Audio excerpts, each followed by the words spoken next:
বাংলা উচ্চারণ অংশে আজকে আমরা কথা বলবো একটি বিশেষ বিষয় নিয়ে। প্রাতিষ্ঠানিক পর্যায়ে প্রমিত উচ্চারণের সংকট বা সমস্যা থেকেই যায়। বিভিন্ন অঞ্চল থেকে শিশুরা যখন স্কুল, কলেজে এমনকি বিশ্ববিদ্যালয় পর্যায়ে আসে, তাদের বাংলা উচ্চারণে আমরা কিছু সমস্যা দেখি। এগুলো আদৌ সমস্যা কিনা, যদি সংকট হয়ে থাকে, সেই সংকট বা সমস্যা থেকে বের হয়ে আসারই বা কোনো উপায় আছে কিনা, এগুলো নিয়ে আমরা কথা বলবো। আমাদের সঙ্গে আছেন ঢাকা বিশ্ববিদ্যালয়ের বাংলা বিভাগের অধ্যাপক হোসনে আরা। প্রাতিষ্ঠানিক পর্যায়ে শিশু কিশোর যারা আছে তারা যখন স্কুলে ভর্তি হয় তখন থেকেই তো সংকটটা আমরা দেখতে পাই, এবং তারা একটা প্রমিত লেখার মধ্যে তারা আসে, অর্থাৎ যখন পাঠ্যপুস্তক পড়ছে একটা প্রমিত লিখিত ভাষার মধ্যে তারা যাচ্ছে, কিন্তু প্রমিত কথ্য উচ্চারণ যেটা আমরা বলছি সেখান থেকে তারা অনেক পিছিয়ে থাকছে। বাংলা আমাদের মাতৃভাষা, সে কারণেই হয়তো এর প্রতি আমাদের কিছুটা অবহেলা বা নজর কম থাকে।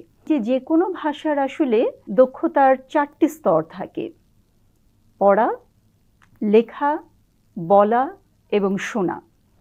বাংলার ক্ষেত্রে আমরা দেখতে পাই যে বলার ক্ষেত্রে, উচ্চারণের ক্ষেত্রে এক ধরনের অবহেলা থাকে একেবারে ছেলেবেলা থেকেই আমাদের সকলেরই।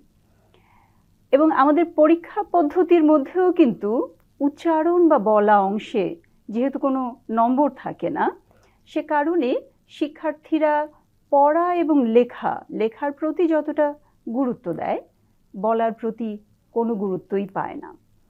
এবং এই সমস্যাটা একেবারে শুরু থেকে উচ্চ পর্যায় পর্যন্ত প্রতিটি শিক্ষা প্রতিষ্ঠানেই এই সমস্যাটা আছে, এবং শেষ অবধি একজন উচ্চশিক্ষিত মানুষ যখন কর্মক্ষেত্রে প্রবেশ করেন, অনেক ক্ষেত্রেই বলা বা উচ্চারণের সমস্যা নিয়েই প্রবেশ করেন। আমরা আসলে কোনটিকে সমস্যা বলবো?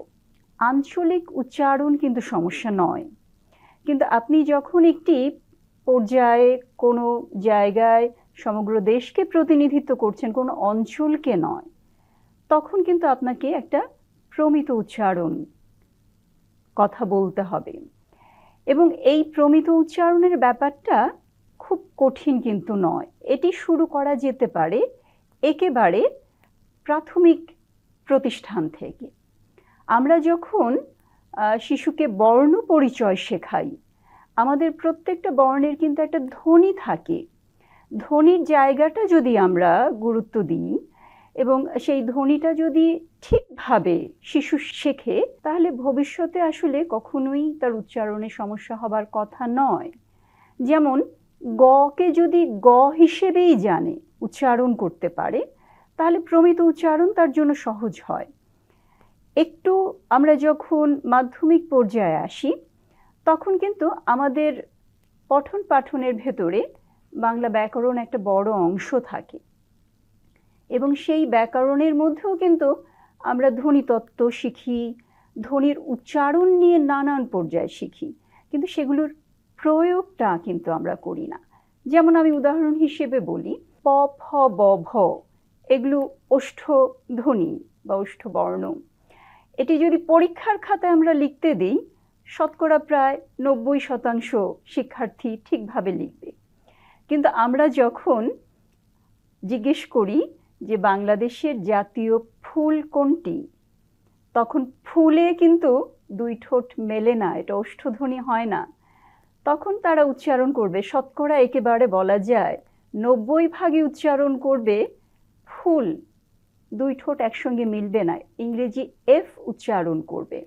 অথচ তারা কিন্তু খুব ঠিকভাবেই জানে যে ফুল ওষ্ঠধ্বনি, এটি উচ্চারণ করতে গেলে 2 ঠোঁট একসঙ্গে মেলবে। তো আমার কাছে মনে হয় যে প্রমিত উচ্চারণের সবচেয়ে বড় সংকট হচ্ছে ধ্বনির উচ্চারণে। আমরা যদি ধ্বনি ঠিকঠাক মতো উচ্চারণ করতে পারি, এবং আমরা যদি ব্যাকরণগত যে বিষয়গুলো আছে, আমরা লিখিত পরীক্ষার সঙ্গে সঙ্গে যদি আমরা মৌখিক বা আমাদের প্রায়োগিক কিছু বিষয় থাকে, তাহলে কিন্তু এই সংকট খুব ভালোভাবে সমাধান করা যায়। আরেকটা ব্যাপার খেয়াল করেছেন কিনা, যেটি আপনি গুরুত্ব দিচ্ছেন, যে বর্ণের উচ্চারণ, ধ্বনির উচ্চারণ যদি সঠিকভাবে শুরু থেকেই শেখে তাহলে সংকট কমে। কিন্তু আমাদের যারা বাংলার শিক্ষক বিশেষত, তারাই তো স্কুল পর্যায়ে বা বিভিন্ন পর্যায়ে আমরা তো যথাযথ ধ্বনির উচ্চারণ তাকে শোনাতে পারছি না। ফলে যেটি আপনি বলছিলেন শোনা, বলা, তা এর সাথে তো একটি সম্পর্ক রয়েছে। এর থেকে বেরিয়ে আসার উপায় কি? আমরা যদি উচ্চারণের জন্য আলাদা করে শিক্ষক নিয়োগ করি, অথবা যিনি এখন শিক্ষকতা করছেন তিনি যদি তার ধ্বনির উচ্চারণগত জায়গাটি ঠিক করতে পারেন, এটি খুব কঠিন হওয়ার কথা নয়, এটি সম্ভব। তাহলে তিনি ঠিকঠাক মতো শিক্ষার্থীকেও যে তার কেমন উচ্চারণটা হবে, যে আঞ্চলিকতা দোষণীয় নয়, কিন্তু কিছু জায়গায় অবশ্যই আমাদের প্রমিত উচ্চারণটা আমাদের শিখতে হবে, জানতে হবে এবং সেটি প্রয়োগ করতে হবে। যারা বাংলার শিক্ষক তাদের একটা গুরু দায়িত্ব রয়েছে এখানেই, তার উচ্চারণে প্রয়োগে শিশুকে শোনানোর ক্ষেত্রে, এমনকি ব্যাকরণ পড়ানোর সময় সেভাবে ধ্বনিগুলোর উচ্চারণগুলো তিনি শুনতে পাচ্ছেন কিনা, তিনি করতে পারছেন কিনা, এগুলো যদি সতর্ক থাকেন তাহলে ধ্বনির উচ্চারণ অনেক বেশি সুস্পষ্ট হবে এবং বলার ক্ষেত্রেও ধ্বনির প্রমিত রূপ আমরা লাভ করব।